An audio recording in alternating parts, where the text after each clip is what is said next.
The little girl clutched her teddy bear so tightly that her knuckles turned white. She didn't speak. She hadn't spoken since the night her mother was gone. Beside her sat a German shepherd, steady, alert, his dark eyes never leaving her. He wasn't just a police dog.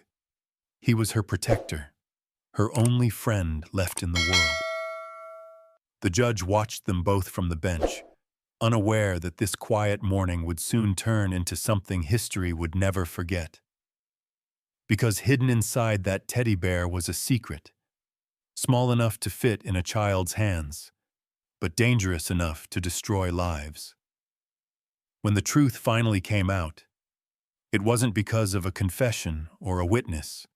It came from the unspoken language between a girl who had lost everything and a dog who refused to let her fall. This is a story about courage, loyalty, and the moment love exposed corruption in the most unexpected way. The air inside the courtroom felt thick, not with dust, but with silence. The kind of silence that doesn't rest quietly, but hums beneath the skin like a warning. Shafts of light pushed through the high windows, carrying with them floating trails of dust that shimmered and disappeared in the air. Every sound seemed too loud: the click of a pen, the faint rustle of paper, the distant echo of footsteps outside the hall. At the front of the room, the judge adjusted his glasses. He was a man in his late 60s, the lines on his face carved not only by age but by the countless verdicts he had delivered. Today, though, there was something different in his eyes, something heavier, a burden that went beyond law and evidence, a quiet question that had no answer. In the witness section sat a little girl, no more than 8 years old. Her shoes barely touched the floor. She wore a pale yellow dress, the kind that might have once been bright, but time and sorrow had dulled it. In her small hands she held tightly onto a stuffed bear, its fur worn thin, one button eye missing. To anyone else it was just a toy. But to her it was a heartbeat she could still hold, the last piece of her mother that hadn't been taken away. Beside her sat Rex, a German shepherd with a black and tan coat and eyes that seemed far older than his years. His posture was alert, his head high, but his expression calm, a quiet strength radiating from him. His presence wasn't ornamental, it was protective. Everyone in that room knew. He wasn't just a police dog. He was her guardian, her translator, her courage in a world that had already shown her too much cruelty. The girl's hands trembled, just slightly. Her fingers brushed against Rex's ear, a familiar grounding motion. The dog's ear twitched in response, acknowledging her, reminding her he was there, always there. "Court is now in session," the judge announced, his voice echoing through the room. The prosecutor rose from his seat, a tall, composed man whose voice carried professionalism, yet a softness lingered when he glanced at the child. Across from him, the defense attorney adjusted his tie, his gaze cool, rehearsed.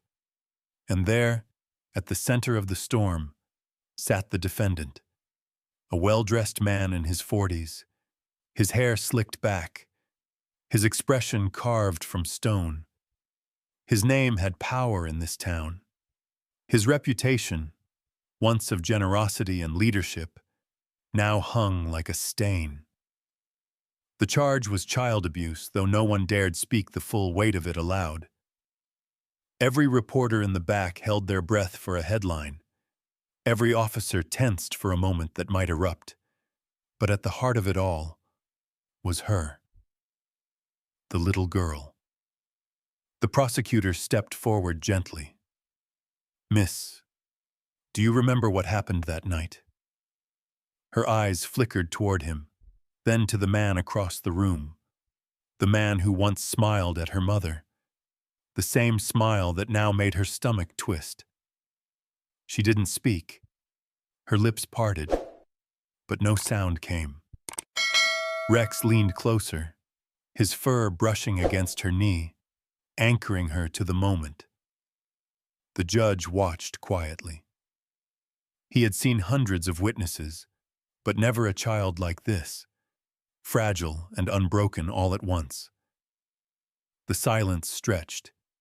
Even the light seemed to hesitate. Then a low murmur rippled through the courtroom. Someone coughed. A pen rolled off a table and clattered to the floor. Little girl flinched, clutching the bear tighter. "Take your time," the judge said softly. "You're safe here." Safe. The word trembled in the air, uncertain if it belonged. Rex shifted slightly, positioning himself between her and the room, as if to shield her from every stare, every whisper. The audience felt it, this unspoken bond between child and dog, something sacred and wordless. As the questioning continued, the camera of imagination pans across faces, the lawyers scribbling notes, the officers standing still, the reporters capturing fragments of a truth none of them fully understood. And then the camera lingers on the defendant, whose eyes glimmered with arrogance. He didn't look afraid. He looked amused.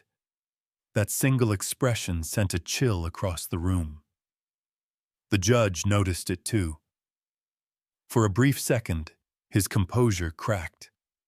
He had seen too many like this man. Men who thought power could bury truth. Men who smiled while darkness rotted behind their eyes. And somewhere in the back row, a quiet prayer formed in the hearts of the audience. That this little girl, this fragile voice, might somehow pierce through the walls of deceit that grown men had built. As the questioning paused, the little girl's gaze dropped to the floor. Her thumb brushed the bear's faded fabric. One small tear fell, landing softly on its worn paw. Rex's eyes followed her every movement. He didn't understand laws or lies, but he understood pain. He understood loyalty. He understood her. When the court adjourned for a short break, the judge remained seated, his eyes lingering on the girl. Perhaps he saw in her something he had long forgotten, the raw, trembling courage of innocence standing against corruption. The child didn't know that her simple presence in that chair was shaking the very foundation of that room. And so, as the scene draws to a quiet close, the camera pulls back.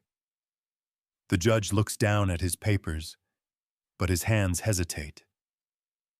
Outside, the faint sound of city traffic hums, a reminder that the world goes on, indifferent to justice, to loss, to fear. But here, in this silent courtroom filled with light and shadow, something sacred is unfolding. A child who cannot speak, a dog who does not need to, and a truth that refuses to stay buried. The air shifts ever so slightly. Rex's tail flicks once, the only sound in the room, before he settles again, eyes locked on the child. The judge clears his throat. "We'll continue," he says, and just like that, the trial moves forward. But everyone in that courtroom senses it. The real story hasn't even begun. Before the courtroom, before the silence and the fear, there was once laughter. A faint echo of it still lives somewhere, in a cramped little apartment with peeling paint and warm light that never quite reached the corners. That was home for the little girl, her mother, and Rex. The building was old, but her mother used to call it our castle. Every night before bed, she'd tuck the girl in and whisper, "The walls may be thin, sweetheart, but love makes them strong." The little girl believed her. Her mother, a janitor at the courthouse, worked long nights. She was gentle but fierce, with tired eyes that never stopped smiling when they looked at her daughter. She often brought Rex along for protection, a trained German shepherd, once a police dog, now a guardian in retirement. To the girl, Rex wasn't a dog. He was family. He slept beside her bed, followed her to the park, and sat patiently each night as she brushed his fur with a pink plastic comb. On the nights when her mother worked late, the courthouse became their second home. While her mother mopped floors, the girl would color quietly in the hallway under the hum of fluorescent lights, Rex lying like a shadow beside her. Sometimes, she would peek into the big courtroom where her mother cleaned. It looked so different at night. Empty chairs, silent microphones, echoes that stretched forever. She'd pretend to be the judge, tapping an invisible gavel, making up silly cases like, "Who stole the cookie from the jar?" Her mother would laugh softly, wiping down the benches. For a moment, the courthouse wasn't cold. It was theirs. But one night, one long, quiet night, that laughter disappeared. It was late, past midnight. The hum of the lights buzzed faintly overhead. Rex suddenly lifted his head, ears twitching. His growl was low, cautious. The girl followed his gaze, down the corridor, toward the courtroom doors. Inside, faint voices murmured. Her mother froze. "Stay here," she whispered, her tone different, sharp, fearful. But the girl, curious and small, peeked anyway. Through the narrow gap, she saw something she shouldn't have. A man in a dark suit, the same one now sitting in that courtroom, the same cold smile, stood near the judge's bench, sliding a thick envelope across the table. The light caught his face. Confidence, arrogance, control. Her mother's hand yanked her gently backward, pressing her close. "You didn't see anything," she whispered. Her voice trembled. "Promise me, baby. You didn't see anything." The girl nodded, but she didn't understand. Why was Mommy scared? Who were those men? Why did Rex keep growling? Her mother's eyes darted down the hallway. "We have to go." That night, they walked home in silence. The air was cold, the city dark. Her mother held her hand tighter than usual, looking over her shoulder every few steps. Rex stayed between them, alert, as if he too knew that something dangerous had followed them home. The next morning, her mother tried to smile again. She made pancakes, their Sunday ritual, but burned them this time. The girl giggled anyway. The laughter sounded normal, but something in her mother's eyes had changed. That same day, a stranger knocked on their door, a man with polished shoes and a polite smile that didn't reach his eyes. He asked too many questions. When he left, her mother locked every window. Then, 2 nights later, the world fell apart. It was raining when the phone call came. The landlord found her mother at the courthouse, stairwell. They said it was an accident. She slipped while cleaning, fell, and hit her head. But the little girl knew. Children have instincts adults often forget how to trust. She knew her mother didn't just fall. When the officers came, she didn't cry. She just held Rex. Her small hands tangled in his fur, her face pressed against his neck as if hiding from the truth could make it untrue. The next days blurred together. People talking, papers signing, sympathetic voices that sounded hollow. She barely heard them. The world became quiet, too quiet. One night, when everyone had left and the apartment was empty again, she crawled onto her mother's bed. The sheets still smelled like her mahasa, soap and old coffee. Rex jumped up beside her, his weight comforting but heavy. His muzzle rested near her cheek, warm and still. The little bear, the one her mother had won for her at a street fair, lay on the pillow. She picked it up, pressing it to her chest. For a long time she didn't move. And then, in the smallest voice, almost swallowed by the dark, she whispered, "Rex, you're all I have left now." Rex's tail thumped once, a sound like a heartbeat. Tears slid silently down her face, soaking into the bear's worn fur. The night stretched on, the city lights blinking through thin curtains like tired stars. Outside, life went on. Cars passed, people laughed, the world continued to spin. But in that little room, time stopped. A mother was gone. A child had lost her safe place, and a loyal dog lay beside her, refusing to leave, as if his presence alone could keep her from breaking. The camera of the heart lingers there, on the faint glow of a bedside lamp, on the way the girl's tiny fingers clutch the bear and the dog's fur at once, innocence and loss, tangled together in one trembling grasp. From that night on, something inside her changed. Her laughter quieted. Her eyes grew older, watchful, carrying a pain too big for her age. But beneath the silence, beneath the fear, something else began to form. A seed of courage. The kind that only grows when everything else has been stripped away. And when the world called her to testify, to face the very man whose secret she had seen that night, she didn't speak with words. She spoke with presence, with her eyes. And with Rex beside her, she learned that sometimes the purest truth is told without a sound. The courtroom felt colder that morning. Maybe it was the light, dimmer, grayer. Or maybe it was the quiet that clung to every wall, as if the building itself were holding its breath. The little girl sat again in the witness chair, her small hands folded in her lap. The stuffed bear rested beside her, its fur slightly cleaner now, but its single eye still missing.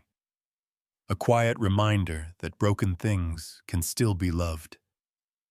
Rex lay at her feet, his body motionless except for the subtle rise and fall of his chest. He didn't blink often. His eyes never left her.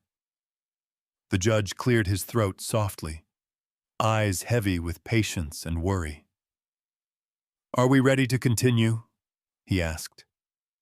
His voice carried the kind of warmth that tried to hide exhaustion, the tone of a man who had seen too many lies and not enough truth.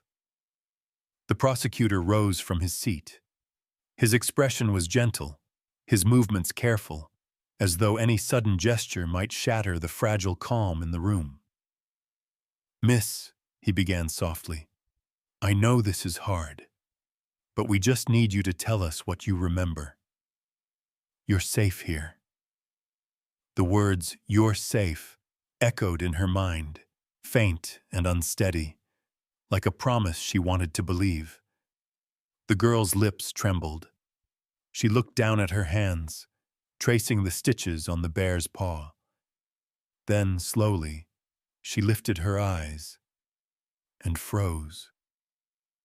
Across the room sat the man, the same man from that night, the same cold smile that had haunted her dreams. He was dressed in a dark suit, immaculate as always, his tie perfectly straight. His eyes met hers, not with guilt, but with something darker. Arrogance. He tilted his head slightly, a smirk tugging at the corner of his mouth. It wasn't a friendly smile. It was a threat, wrapped in politeness. The air shifted. Rex sensed it instantly. His ears perked up, his muscles tensing under his fur. A low, almost imperceptible growl vibrated in his throat. Not a warning, but a promise. Don't you dare. The girl's small shoulders shook. Her breath caught halfway between courage and collapse. The prosecutor took a step closer. You can take your time, he said softly. Just start wherever you can. Do you remember being at the courthouse that night? Her voice came out as a whisper, barely audible. Yes. A few people in the gallery leaned forward, straining to hear. Even the scratching of pens paused. Can you tell us what you saw? Her eyes darted again, from the prosecutor to the judge, then back to the man. The smirk was still there, faint but deliberate. Her throat tightened. She couldn't breathe. The memory pressed against her chest, sharp and heavy. The echo of her mother's voice. You didn't see anything, baby. Promise me. But she had seen. And that truth burned now, just beneath the surface. Rex shifted closer, pressing his nose against her knee. The warmth of his breath grounded her. The faint smell of his fur, comforting, familiar, pulled her back from the edge. She reached down, brushing her fingers against his head. The judge noticed. He didn't interrupt. He let the moment breathe. The prosecutor's tone softened further. You're doing very well, he said quietly. Do you remember anyone else being there that night? Her eyes filled with tears. There was a man, she whispered. The room went still. Do you see him in this courtroom today? Her lips parted, but no words came. The silence stretched. And then, slowly, shakily, she lifted her hand. Her small finger pointed across the room toward the man in the dark suit. The man didn't flinch. He didn't look away. His smirk deepened, almost invisible, but cruel enough to make her hand drop back into her lap. Gasps rippled through the audience. The reporters scribbled furiously, the clicking of keyboards breaking the fragile quiet. The prosecutor nodded. Thank you, miss. He turned toward the judge. No further questions at this time. The defense attorney stood, straightening his jacket. Your Honor, he said, his tone too smooth, too rehearsed. With the court's permission, I have a few questions for the witness. The judge hesitated, then nodded. Proceed, but be mindful. The man walked closer, his polished shoes echoing off the marble floor. He crouched just enough to meet the girl's eye level, or to pretend to. His smile was thin, insincere. Sweetheart, he said, voice dripping with false sympathy. You must be very tired, huh? All these people asking you questions. Maybe you got a little confused, right? Sometimes memories play tricks on us, especially when we're scared. The words were calm, but they cut like knives. Rex let out a low growl, louder this time. The attorney froze mid-sentence, startled. His smile flickered for a moment. The courtroom tensed. Control your animal, he snapped, straightening up. The judge's voice came firm, sharper than before. The dog stays. Continue, counselor, and watch your tone. The attorney forced a thin smile, but the confidence had cracked. No more questions, he muttered, stepping back. The judge turned his gaze toward the girl. You've been very brave, he said quietly. We'll take a short recess. The gavel tapped once, a sound that usually signaled order, but today felt more like mercy. As the room began to stir, the girl exhaled shakily. Her body trembled from the weight of it all. Rex stood, pressing his head against her shoulder. She buried her face in his fur, whispering something no one else could hear. The judge watched them for a long moment before rising. Behind the weariness in his eyes was something new: conviction. He had seen enough cruelty in his lifetime to recognize it without evidence. But today, watching a child face her fear and a dog stand guard beside her, he also remembered something he thought he'd lost long ago: faith. The camera of the heart lingers on the image: a trembling child, a loyal dog, a weary judge, each bound together by the same fragile thread: the pursuit of truth. Outside, reporters murmured and officers whispered, but inside that courtroom, something sacred had been rekindled. For the first time, the balance began to shift, ever so slightly, toward justice. The courtroom emptied slowly, like a heavy breath being released after too long. The judge had called for a recess, but the air still buzzed with nerves. Lawyers whispered in corners, reporters typed furiously, and officers lingered by the doors, eyes sharp. Little girl sat on the wooden bench near the witness stand, her small fingers twisting the frayed ear of her stuffed bear. Rex sat pressed against her leg, his tail motionless, his eyes fixed on the door. The judge remained seated for a moment after everyone left. He rubbed his temples, exhaustion carved deep into his features. For a man who had faced gang lords and corrupt politicians, this case felt different. It was personal. There was something about that child's trembling voice and the way her dog never broke eye contact that haunted him. Outside the courtroom, shadows moved differently. Near the back exit, a man in a gray coat waited, face hidden beneath a hat brim. His hands were gloved despite the mild weather. When the defense attorney stepped out, the man slipped a folded paper into his palm without a word. Their eyes met only for a second.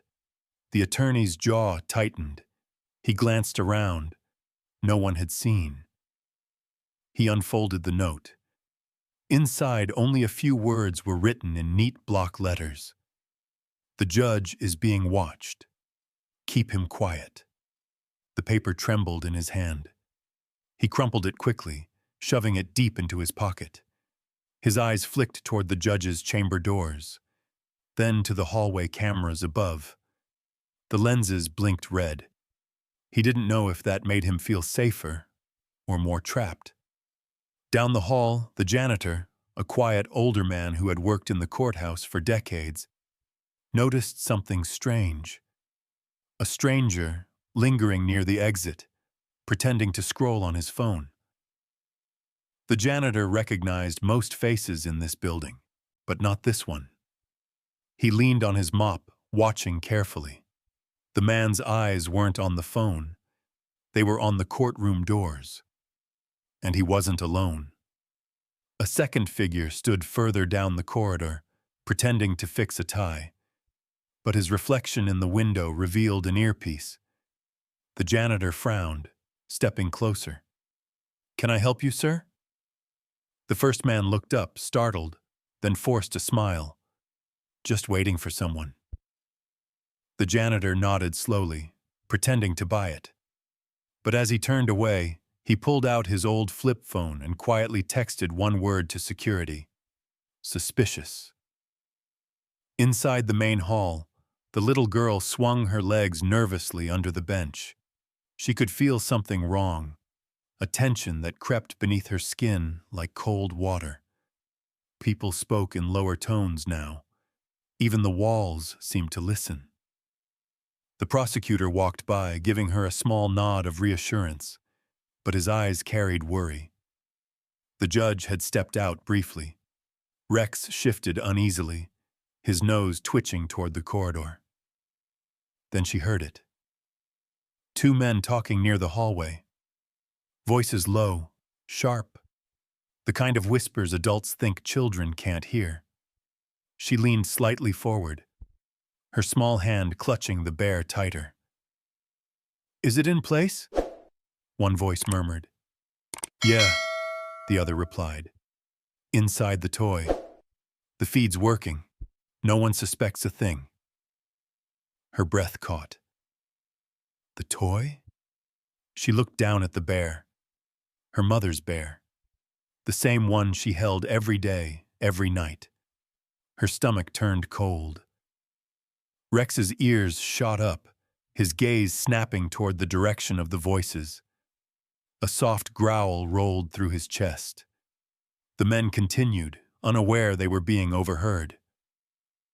"We'll have enough footage to bury him if he doesn't cooperate. Cameras are so small now. It's perfect. Just make sure no one touches it before the hearing's done." Their laughter, low and bitter, sliced through the air. The girl froze, unable to breathe. Her heart pounded so loud it filled her ears. She didn't fully understand what footage or bury him meant, but she knew it wasn't good. It wasn't safe. When the footsteps faded, she turned to Rex. Her voice trembled. "Rex, did you hear that?" He whined softly, leaning closer, his nose brushing against the bear. For a moment, he sniffed it, then pulled back, uneasy. Her fingers tightened around the toy. "They said, inside the toy." A new kind of fear settled in. Not the fear of being alone, but the fear of betrayal. Something she trusted, something that belonged to her and her mother, was being used for something evil. Tears stung her eyes, but she didn't let them fall. She just hugged the bear closer, pressing it against her chest like a shield. Rex stood now, tense, his body angled toward the corridor. Anyone watching would think he was just alert. But the little girl knew. He was guarding her again. The janitor entered quietly from the side door, glancing around. He caught the eye of one of the officers and gestured subtly toward the exit. The officer followed his line of sight. But by the time they reached it, the two men were gone. Outside, the street stretched empty except for a parked car with tinted windows. The engine idled, then pulled away slowly. Inside, the courtroom door opened again. The judge returned, holding a file. He paused when he saw the girl sitting so still, Rex upright beside her, his gaze locked on the bear in her lap. "Are you all right, sweetheart?" he asked gently. She looked up at him, her lips parting to answer, but the words caught in her throat. She nodded instead, hugging the toy tighter. He smiled faintly, unaware of the storm quietly brewing around them. "Good. We'll start again soon." As he walked back toward his seat, the girl watched him, watched how tired he looked, how unaware he was that someone wanted to hurt him. Her small hand reached down, resting on Rex's head. "We have to protect him," she whispered. Rex blinked slowly, as if understanding. The camera of imagination zooms out. The little girl, the dog, and the bear sitting in a pool of afternoon light, surrounded by a sea of movement and deceit. None of the adults truly see what's happening. Only the child and her loyal guardian feel the danger pressing in. In that moment, the world tilts. The innocence of childhood collides with the shadows of corruption. The tension rises, invisible but electric, like the moment before a storm breaks. Rex leans closer, resting his muzzle on her knee. She presses her face into his fur and whispers, "Don't let them take it. Don't let them take us." He doesn't move. He doesn't need to. His silence is a vow. Outside, thunder rumbles in the distance, a promise that something is coming. And deep inside that small, trembling heart, courage begins to awaken. Before Rex ever stepped paw into a courtroom, before he became the silent guardian beside a frightened child, he was just a young dog, with fire in his heart and confusion in his eyes. The first thing anyone ever noticed about him was his focus. Even as a puppy in the canine training field, surrounded by noise and chaos, Rex's gaze never wavered. Other dogs barked, pulled, fidgeted, but Rex watched, patient, waiting for a command that hadn't yet come. Officer Ben Carter, a broad-shouldered man with a gentle voice, stood at the edge of the field that morning. He was known among his peers not for his toughness, but for something rarer in law enforcement: patience. His reputation wasn't built on force, but understanding. He didn't just train dogs, he listened to them. When the sergeant called out, "Ben, take the new one," Ben knelt down and looked straight into Rex's eyes. "Hey there, buddy," he murmured. "Looks like it's just you and me." The German shepherd tilted his head, uncertain but curious. His tail gave one cautious wag. From that moment, something clicked. Training days turned into weeks, weeks into months. The mornings began before sunrise, dew clinging to the grass, the world still half asleep. Ben's voice was the first sound Rex heard each day.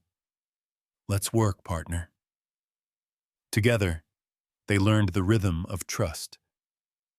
Ben's commands were steady, his tone calm, never harsh. He believed a dog like Rex didn't need shouting. He needed connection. When Rex succeeded, Ben's praise was simple: a pat on the shoulder, a quiet "good boy." That was enough. Through obstacle courses and search drills, Rex became one of the best. He could sniff out narcotics from across a field, track footprints invisible to the human eye, and detect danger before anyone else sensed it.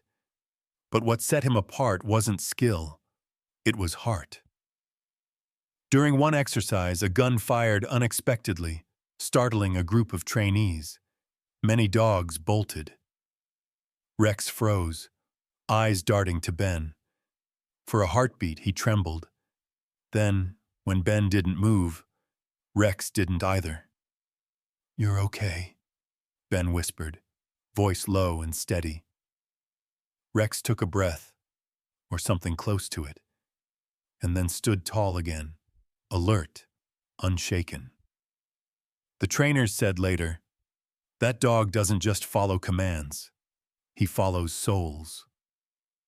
Years passed, and Rex became one of the department's top K9s. He and Ben had a reputation. They didn't just solve cases, they saved lives. In hostage calls, drug busts, or missing person searches, they moved like extensions of one another. Ben trusted Rex more than most people he'd ever known. But even heroes need rest. After years of service, the department decided to retire Rex, not because he'd slowed down, but because Ben had asked for it. "He's given enough," Ben told his captain. "Let him live like a dog, not a soldier." Ben didn't expect that retirement would lead Rex to something even greater.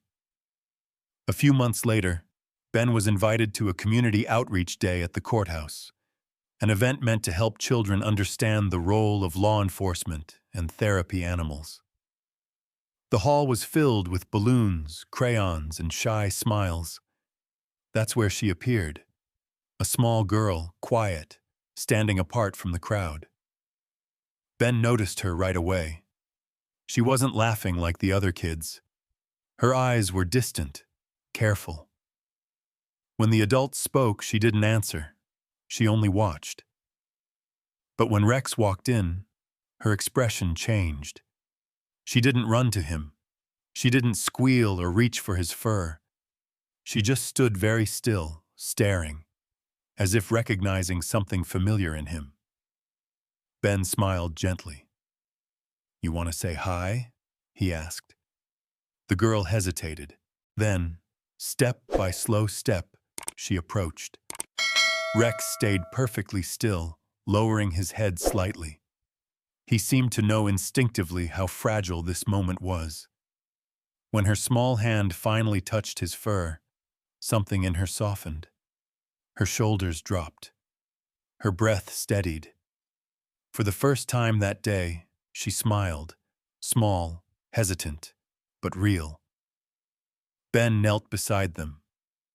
"His name's Rex," he said. "He's brave but a little shy sometimes. Just like you, maybe." The girl nodded, her fingers still tracing Rex's ear. "He understands," she whispered. Ben tilted his head. "Understands what?" She looked up at him, her eyes too old for her age. "When no one else does."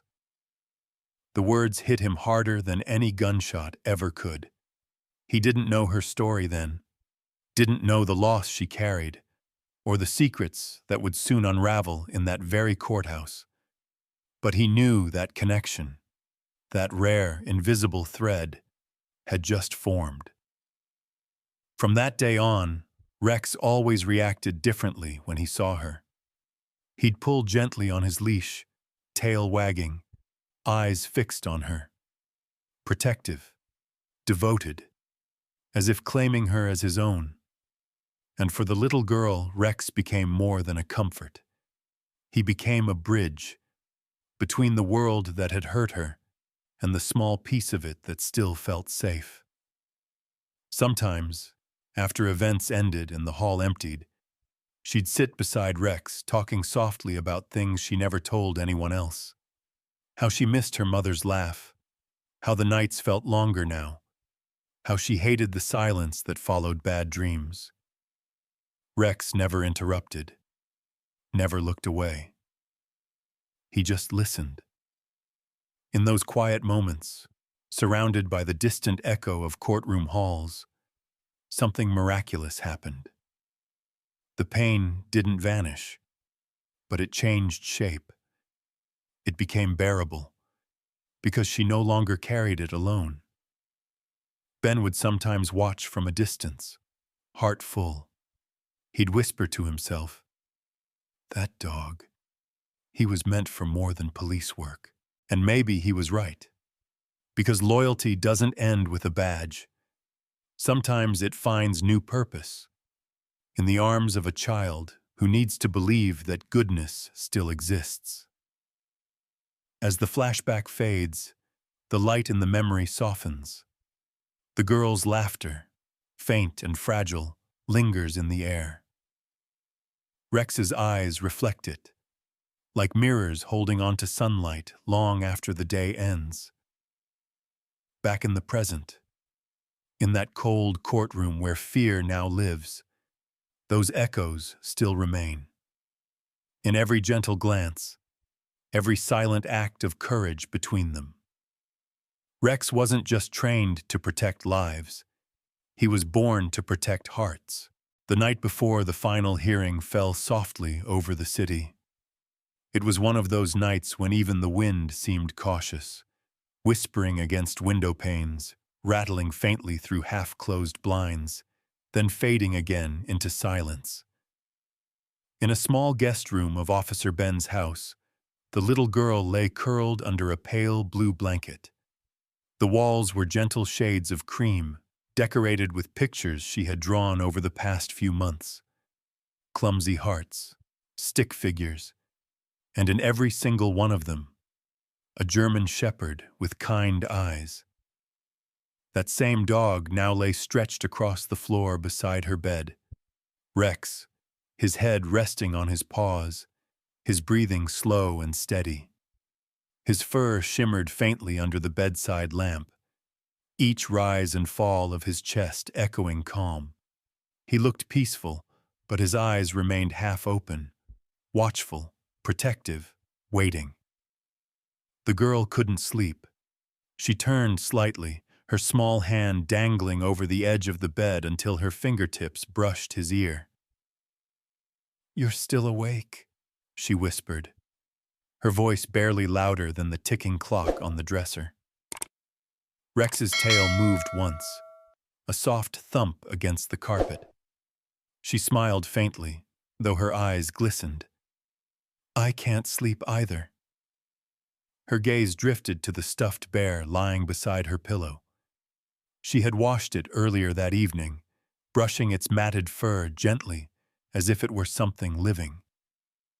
The bear still smelled faintly of detergent and memory, her mother's scent, long faded, but never forgotten. Tomorrow. The word echoed inside her like a bell. Tomorrow, she would face them again. The courtroom, the judge, the man in the dark suit. Tomorrow, everything would be decided. She rolled onto her side, facing Rex fully now. The light cast a golden outline along his muzzle. Rex, she murmured, what if they don't believe me? Rex lifted his head, eyes gleaming amber in the dim light.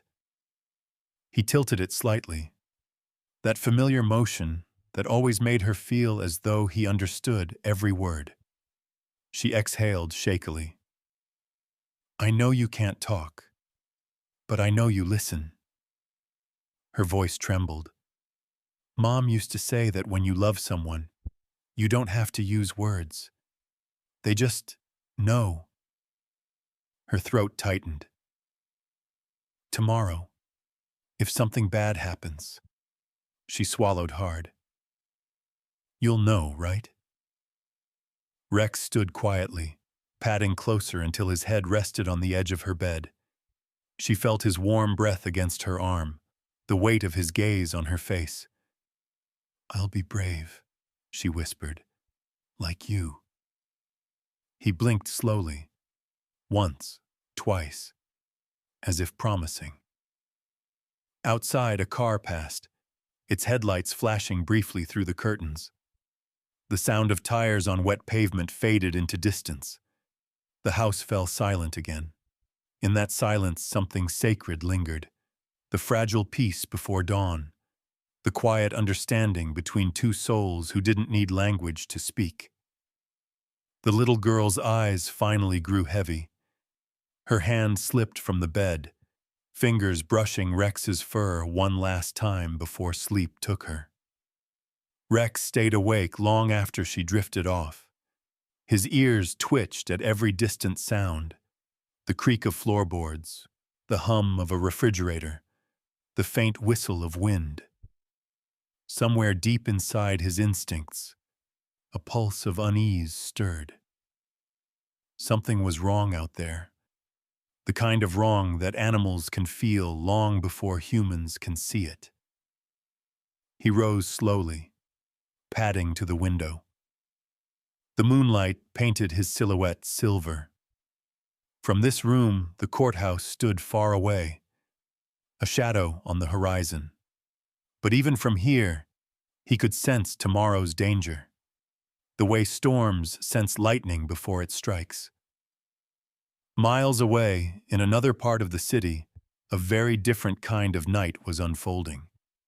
In a narrow warehouse lit by flickering bulbs, two men hovered over a workbench littered with wires, small metal parts, and recording equipment.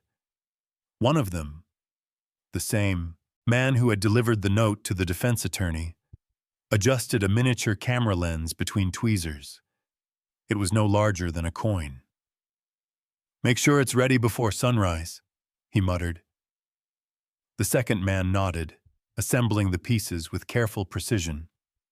It'll be perfect. They'll never know it's there. The feed will go straight to the boss. A pause. Then the first man smirked. And the judge? He still doesn't realize how deep this goes. Doesn't matter. By tomorrow afternoon, we'll have everything we need to ruin him. The men shared a laugh that echoed hollow against the metal walls. One reached for a file on the table, a dossier filled with names, photos, and court transcripts. The last page was a photo of the little girl, sitting beside Rex in the courtroom. "Poor kid," one of them muttered. "She has no idea what she's caught in." The other shrugged. "Collateral damage." A shadow flickered in the corner of the room, the faint reflection of their own greed, their confidence in corruption. The world, they believed, belonged to those who controlled the truth. They didn't know that tomorrow, truth would bite back. Back at the house, dawn began to creep through the window, the faintest blue washing over the room. The little girl stirred in her sleep, murmuring something only Rex could hear. He lifted his head again, watching her, eyes soft but fierce. He could feel it now, the tension, the storm. Tomorrow, something would happen, something that would test everything he was trained to do, and everything he had learned to feel. Ben's voice echoed faintly from the hallway, checking the locks, ensuring the alarm was set. He peeked in quietly, smiling at the sight. The girl sleeping peacefully, Rex standing guard beside her. He whispered under his breath, "Good boy." Rex didn't move. His eyes never left her. In that still moment, it was as if time itself paused, rate slow, holding its breath for what was to come. The girl shifted once more, her hand brushing against the bear. For a second, a faint red light blinked deep within the stitching, too faint for human eyes to notice. But Rex saw it. His ears flicked, his muscles tensed. Then, as quickly as it came, the light vanished again. He lowered his head, curling back into place, but the calm was gone. His instincts burned quietly beneath his fur. Tomorrow, he would know. He always did. The house returned to silence, peaceful on the surface, trembling beneath. And somewhere outside, beneath the same pale sky, darkness moved closer. The courthouse was full again. But this time, it didn't feel like the same place. Sunlight streamed through the tall windows, but the light felt colder, sharper, as though even the sun was holding its breath. The room was crowded, reporters with pens poised, officers lining the walls, and spectators leaning forward in their seats, waiting for something monumental to happen. At the front, the judge sat in his high-backed chair, papers spread before him. His gavel rested beside his hand, untouched. Beneath his robe, he could feel his heartbeat pulsing, not from nerves, but from the heavy sense that justice today would come at a price. The defendant, dressed immaculately as ever, sat beside his lawyer, a sheen of sweat on his brow despite the chill. His smile, the same one that had unnerved the little girl, was gone. Now his jaw was tight, his eyes restless. He was cornered but still dangerous, like an animal that hadn't yet decided if it should strike or flee. The prosecutor stood, tone steady and formal. "Your Honor," he began, "before the court issues its decision, the witness has one final statement." The judge nodded slowly, looking toward the girl. "Proceed." The courtroom fell quiet. The little girl sat in her chair, the stuffed bear in her lap, her small hands clutching it tightly. Rex sat beside her, his head low, ears forward, gaze fixed on the man across the room. The silence pressed down, heavy and expectant. The judge began to speak. His words rolled through the chamber, calm, deliberate, each one weighted with the gravity of years of service. "This court has reviewed the evidence, the testimonies, and the moral implications of this case." His voice echoed off the marble walls, Every phrase carried the sound of finality, the sense that truth, long buried, was about to surface. But as his speech continued, something shifted in the air. The little girl fidgeted. Her thumb brushed against the bear's stitched belly, and she froze. For a moment she thought she imagined it. Then she saw it again. A tiny red light, blinking faintly from inside the fabric. Her chest tightened. The whispered words she'd overheard days before. Inside the toy, the feed's working, came flooding back. Her heart pounded so loud she couldn't hear the judge's words anymore. Her eyes darted around. No one else had noticed. No one else could see what she saw. Her fingers trembled violently now. The bear suddenly felt wrong in her hands. Heavy, foreign, poisoned. Rex noticed first. His head snapped toward her lap, his nose brushing the bear's side.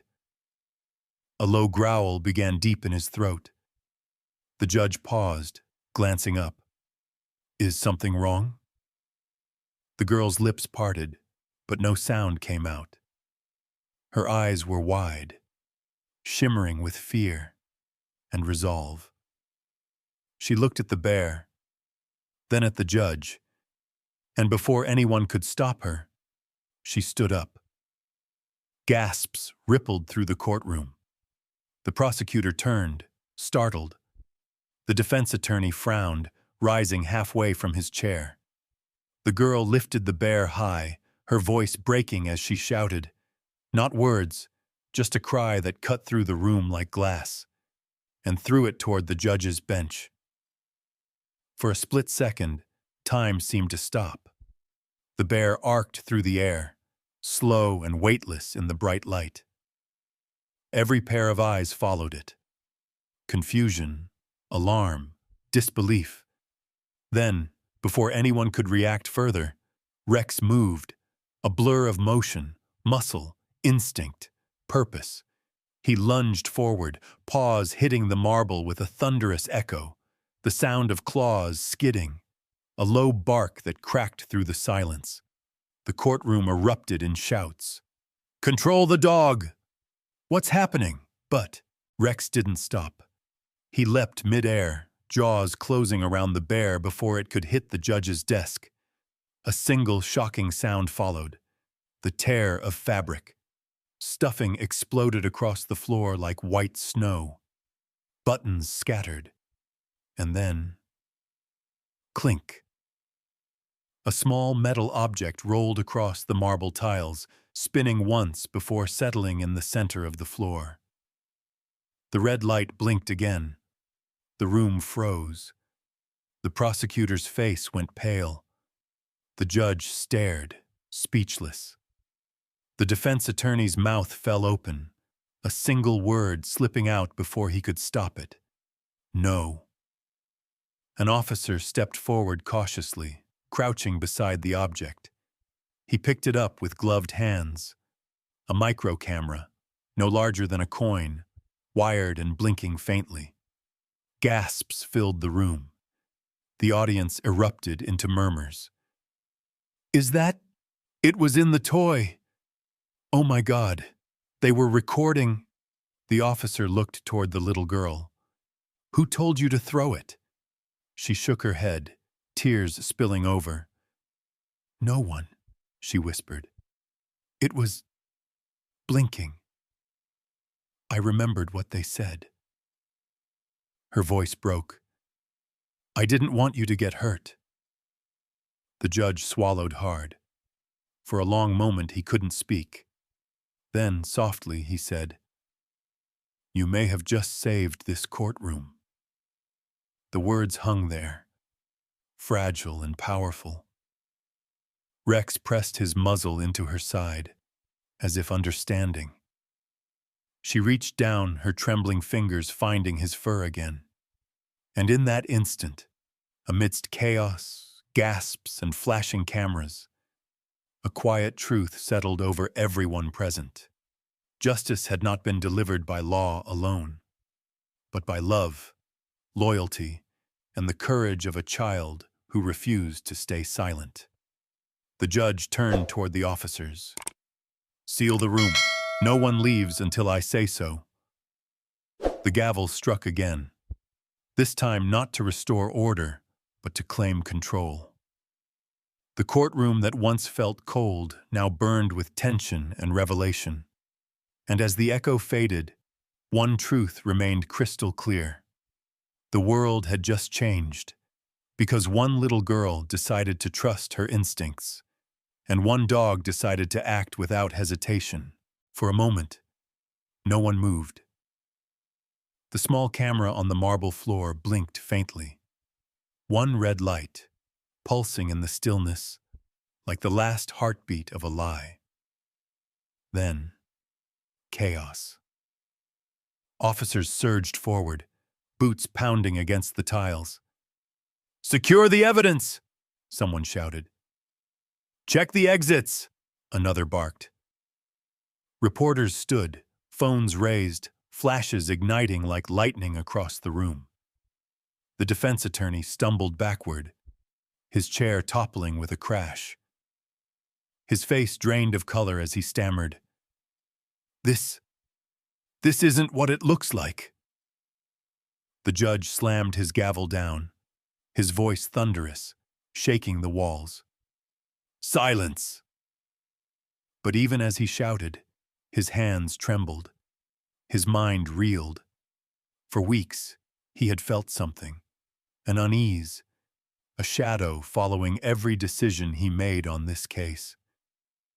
Late-night calls that hung up, anonymous letters, whispers of threats too vague to report. And now, staring at the small piece of metal that had just fallen from a child's toy, he understood. He wasn't paranoid. He was targeted. The prosecutor stepped forward, voice low but steady. "Your Honor, this device, it's clearly a covert camera. Someone intended to use it to record the court proceedings, or worse." The judge's throat tightened. "To blackmail me," he finished, his voice barely above a whisper. He sank slowly back into his chair, the gavel loose in his hand. His reflection stared back at him from the polished surface of the bench, an old man who had spent his life defending truth, now realizing truth itself had been weaponized against him. "Get the tech unit here," the lead officer ordered, holding up the bag containing the small camera. "We'll trace the signal." The defendant, the once powerful official, sat frozen, his composure cracking. His attorney turned toward him, panic rising. "Did you know about this?" he hissed. The man's jaw tightened. "Shut up," he muttered, eyes darting toward the back of the room. But it was too late. Two uniformed officers were already moving in. One placed a firm hand on his shoulder. "Sir, you're under arrest for obstruction of justice, evidence tampering, and conspiracy to blackmail a federal judge." Gasps rippled through the courtroom. The man's face twisted with rage. "You can't do this!" he roared, slamming his fists on the table. "You have no proof it was me!" Rex barked sharply. One deep, commanding sound that cut through the noise like a blade. A warning, almost human in its authority. The outburst died instantly. All eyes turned toward the front of the courtroom, where the little girl still sat, small and trembling, her cheeks wet with silent tears. The bear lay torn beside her, its stuffing scattered like snow. The judge looked at her. For a moment, the world fell away. The shouts, the arrests, the reporters. All he saw was a child who had just done what no one else dared. He rose slowly, walked down from the bench, and approached her. The marble floor echoed beneath his shoes, steady, deliberate steps. When he stopped in front of her, he didn't speak right away. He simply looked. at the tears glistening on her cheeks, at the small hands that had thrown the truth into the light, and at the dog who sat beside her, calm and watchful, like an angel carved from loyalty. Then the judge, a man many called unshakable, knelt. The room went silent. Even the cameras stopped clicking. "You," he said softly, his voice breaking, "just reminded us all what courage really means." The little girl blinked, confused. "I was scared," she whispered. He nodded. "That's what makes it real." For a long moment, no one moved. The sight of a federal judge kneeling before a child burned into the hearts of everyone who witnessed it. A quiet, wordless declaration that truth, no matter how small or fragile, still mattered. Tears streamed down the girl's face. She reached out, not sure what she meant to do, but Rex moved first. He nudged her hand gently with his nose, his tongue brushing away one tear as if to say, "You did it." The judge smiled faintly, glancing at Rex. "He knew," he said softly. "He knew before any of us." Rex's ears perked, tail thumping once, a sound like punctuation to the moment. The prosecutor approached carefully, holding the evidence bag. "Your Honor," he said, "tech confirms the signal was transmitting. We've traced it to a warehouse registered under a shell company linked to the defendant." The judge's expression hardened. "Issue a full warrant," he ordered quietly. "Every name, every account, every accomplice. This ends now." As the officers moved swiftly, handcuffing the defendant and escorting him out, the tension in the room slowly shifted, not gone, but transformed. What had begun in fear was ending in something stronger: belief. The reporters whispered, voices low and reverent. For once, no one reached for the girl's photo. No one shouted questions. It was as if everyone understood that what had happened here wasn't just a story, it was a testament. The judge turned back to the girl one last time. "You've done more for justice today than most people ever will," he said gently. "And you did it with a heart that's still pure." Her lip trembled. "I just wanted to help." He smiled. "You did," he said. "More than you know." Rex's eyes softened, and he leaned closer, pressing his head gently into her lap. In that gesture, no words, no noise, lived everything the story had been building toward: the courage of innocence, the power of loyalty, and the victory of truth over fear. The judge's gavel struck one last time. Court adjourned. But even as the echo faded, everyone in that courtroom knew this wasn't just the end of a case. It was the beginning of something far greater. A reminder that even in a world built on rules and power, the pure heart of a child and the loyalty of a dog could still move mountains. The world always looks different after a storm. Not just the sky, but everything beneath it. It had been 3 weeks since that day in court. 3 weeks since the truth shattered lies like glass, and a child's courage reminded everyone what justice really meant. The headlines had faded now, the cameras gone. The courthouse had returned to its old rhythm, papers shuffling, doors creaking, echoes of footsteps down long halls. But for the few whose lives had changed there, the silence that followed wasn't empty. It was peaceful. At the edge of town, nestled between tall oak trees, stood a small white house with a red mailbox. The air there smelled like cut grass and morning dew. Laughter, soft and unsteady, like a melody learning to play again. drifted through the open window. Inside, at the kitchen table, the little girl sat with colored pencils scattered around her. Her hair was a little longer now, her cheeks a little rounder. In front of her lay a sheet of paper filled with bright crayon lines, a woman smiling under a blue sky, a big dog with a wagging tail, and a house that looked a lot like the one she lived in now. Beside her, Officer Ben Carter leaned against the counter, a coffee mug in his hand. His uniform jacket hung neatly on the chair, replaced today by a flannel shirt and a look of quiet pride. He watched her draw for a while before speaking. "That's your mom, isn't it?" The girl nodded, coloring the woman's dress pink.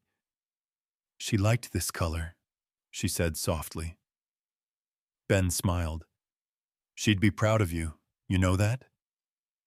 The girl paused, her eyes shimmering for a moment.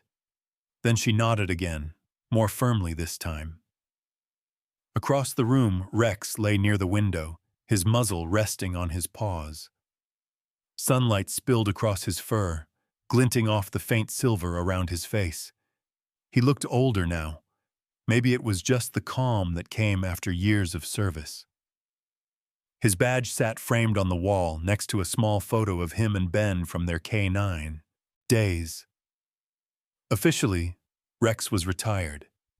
But in truth, he had simply changed jobs, from officer to guardian, from protector of the city to protector of one little girl who needed him more than anyone else ever could. Ben's wife, Martha, stepped into the room carrying a tray of cookies. "He's been watching her all morning," she said with a chuckle. "Like he's afraid the crayons might attack." Ben laughed quietly. Old habits die hard. The girl giggled too, the kind of laugh that didn't echo sadness anymore. She got up from her chair and ran to Rex, kneeling beside him. "Look, Rex, that's you!" She held up the drawing, pointing at the big brown dog under the sun. "You're smiling," she said proudly. Rex wagged his tail once, softly, his tongue lolling out in what looked suspiciously like a grin. Ben knelt beside her, ruffling her hair. "You've got quite the artist's eye," he said. "You even made him look younger." The girl giggled again. "He is young," she said. "He just pretends to be old so he can nap more." The room filled with gentle laughter, the kind that heals things words never could. A soft knock sounded at the door. Ben opened it, and there, standing in the golden light of afternoon, was the judge. He carried a small velvet box in his hands. His expression was warmer than Ben remembered, though his eyes still carried the weight of all they'd seen. "Hope I'm not intruding," he said quietly. "I just came to deliver something." The girl peeked out from behind Ben's leg. The judge smiled. There you are." He opened the box carefully. Inside was a small medal gleaming in gold, the inscription catching the sunlight. "For bravery beyond words." He knelt, the same way he had that day in court, and fastened it gently to Rex's collar. The old dog sat perfectly still, eyes calm and steady, tail wagging once in acknowledgement. The judge's voice softened. "You did more than protect lives," he said. "You reminded us all what loyalty looks like." Then he looked at the girl. "And you," he said gently, "showed us courage most adults never find. Don't ever forget that, all right?" Her lip trembled. "I won't," she whispered. For a long moment the room was silent except for the soft hum of the clock on the wall. The air felt full of gratitude, of love, of the quiet kind of peace that follows storms survived together. The judge stood, taking one last look at the little family, the officer, the girl, the dog, bound not by blood, but by something deeper. "You're all exactly where you should be," he said finally. Ben Chapman extended his hand, but the judge pulled him into a brief hug instead. "Take care of them," he murmured. "Always," Ben replied. When the door closed behind him, the house felt even warmer somehow. The girl looked up at Ben. "Do you think Mom can see us?" He smiled softly. "I think she never stopped." She looked down at Rex, rubbing the side of his neck where the metal glinted. "Did you hear that, Rex? Mom's watching." Rex's ears twitched, his gaze drifting toward the window, as if he really did see something out there the others couldn't. The girl leaned in, wrapping her arms around him. "I love you," she whispered. And though he couldn't say it back, the slow thump of his tail against the floor was answer enough. Outside, the sun broke through the clouds, bright, golden, endless. Inside, laughter echoed again. A family, unlikely, imperfect, but whole, began a new chapter. And somewhere, beyond the reach of pain and loss, a mother's spirit smiled, knowing her daughter had found her way home. Time has a way of softening memories, not erasing them, but turning them into something gentler. It had been 15 years since that day in court. 15 years since a trembling child and a loyal German shepherd had changed the course of a trial, and the hearts of everyone who witnessed it. The courthouse still stood on the same hill, its stone steps worn smooth by decades of footsteps. The oak tree behind it had grown larger, its roots stretching deep into the earth, its branches spreading wide like arms ready to hold the past. Beneath it, the world was quiet. A soft wind brushed through the leaves, carrying the faint scent of rain. A woman approached along the narrow path, mid-20s, graceful, composed, yet there was something unmistakable in her eyes. The same kindness, the same quiet courage. The little girl had grown up. Her hair, once tied in small pigtails, now fell loosely over her shoulders. She wore a simple white dress, and in her hands she carried a stuffed bear, old, faded, but clean now. Its missing button eye had been replaced, its stitches mended carefully by hands that remembered what it once hid. She stopped at the base of the oak tree, where a small, polished headstone gleamed beneath the filtered sunlight. Rex's faithful partner, guardian, friend. He never left his post. The woman knelt, her knees pressing into the soft earth. For a long moment, she didn't speak. Her hand rested on the stone, her thumb tracing the engraved name again and again. "I thought I'd be stronger when I came," she whispered finally. Her voice was soft, steady, but the tremor beneath it gave her away. "But I guess some goodbyes never stop hurting." She set the bear down gently beside the stone. The toy looked smaller than she remembered, fragile against the rough bark and grass. "You remember this, don't you?" she said with a faint smile. "It used to scare me, once. I thought it was a monster, but it was never the toy, was it?" The breeze stirred again, fluttering the hem of her dress. She closed her eyes, breathing in the scent of oak and sunlight, and something faintly familiar, like old fur and home. "You saved me," she said quietly.